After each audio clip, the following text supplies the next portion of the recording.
Donc ceux qui veulent poser une question, vous levez la main, et puis vous y allez.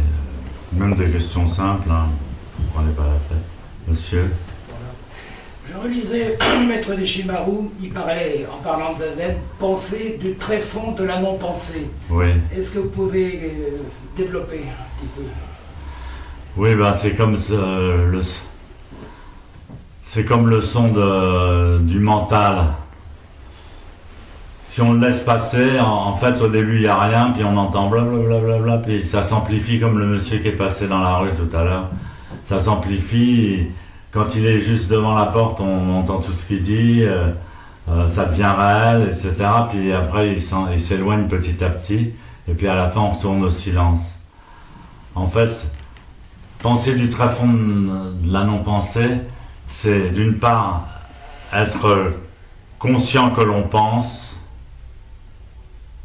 être conscient de sa pensée, donc s'en détacher, en prendre de la distance,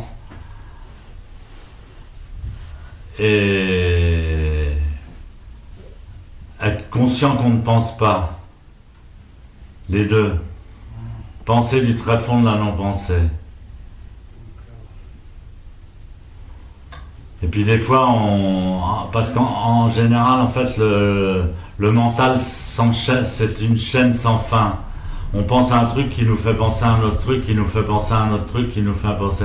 Et depuis la naissance jusqu'à la mort, on suit le cours de nos pensées, etc. Et en fait, ça s'appelle la pensée Ichiryo. C'est Maître Dogen qui a inventé ça, enfin qui a inventé cette expression.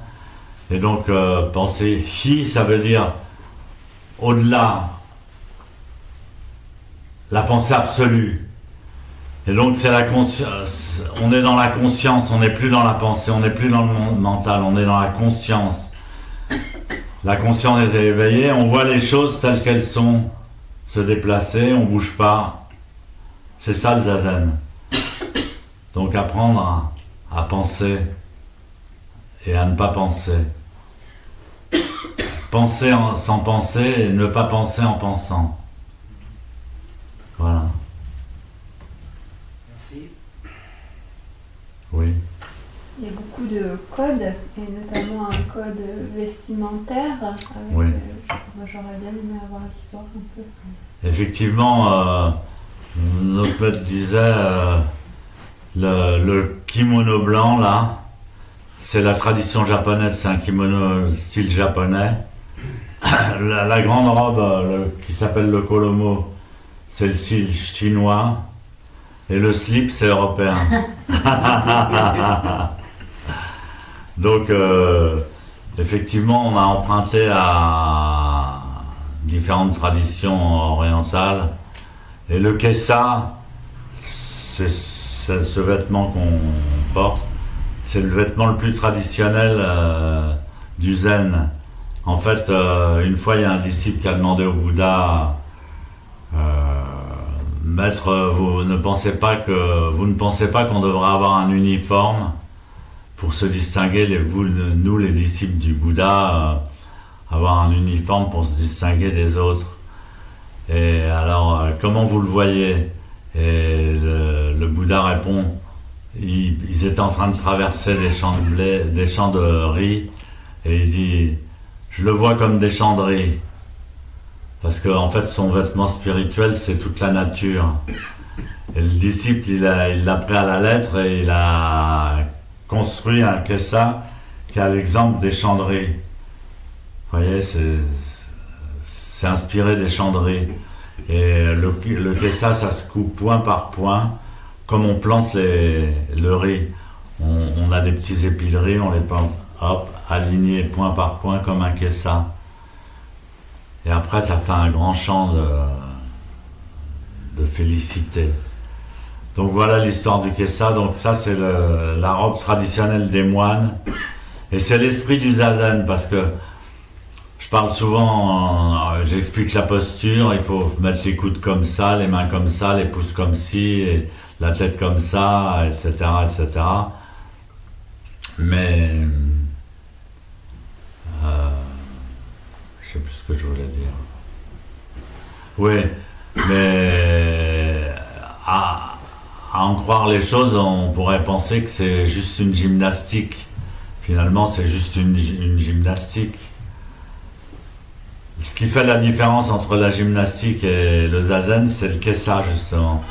C'est la transmission, c'est le vêtement de transmission. Parce que le Bouddha, il avait... En fait, quand il était jeune, il a pratiqué avec tous les maîtres qu'il y avait en Inde à l'époque. Et beaucoup d'ascétisme et de pratiques très austères et très sauvages, très violentes. Jusqu'au moment où il est tombé d'inanition, il a failli mourir. Et c'est une femme, alors qu'il n'avait pas le droit de regarder ni de toucher les femmes, ni rien du tout. C'est une femme qui lui a apporté du riz et du miel pour le nourrir et qui l'a sauvé. Et donc,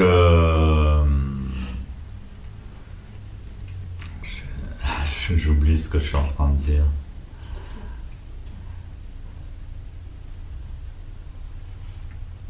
C'était quoi la question déjà? En fait, oui, derrière ça, c'est en effet cette notion d'ascétisme que j'entends, et en même temps, je trouve qu'elle... Ah oui, la transmission de la robe. Voilà, la transmission de la robe. Et donc, après il a laissé tomber tout ça, il a monté sa sangha, ses disciples, etc. Et à un moment donné est venu le rejoindre un ancien ami à lui qui avait pratiqué l'ascétisme comme lui, etc. Donc il y avait une espèce de complicité entre eux. Et il disait tout ce que je comprends, lui il le comprend pareil, etc. Et il a pris son kessa, le Bouddha, il l'a offert à son ami Mahakashapa, il lui a dit tiens, je te transmets ce qui fait la différence entre le zazen gymnastique et le zazen spirituel. Et il lui a transmis son kessa, donc c'est historique. Le kessa se transmet de maître à disciple. Et donc, depuis 85 générations, l'enseignement et le kessa se transmet de maître à disciple jusqu'à aujourd'hui. Donc c'est un enseignement qui est encore vivant, qui est transmis. C'est pas seulement dans les livres ou dans l'imagination, mais c'est quelque chose qui se transmet de l'un à l'autre, des uns aux autres. Et quand on rentre dans un dojo, qu'on pratique avec les autres, on reçoit cette transmission. Voilà. D'autres questions ?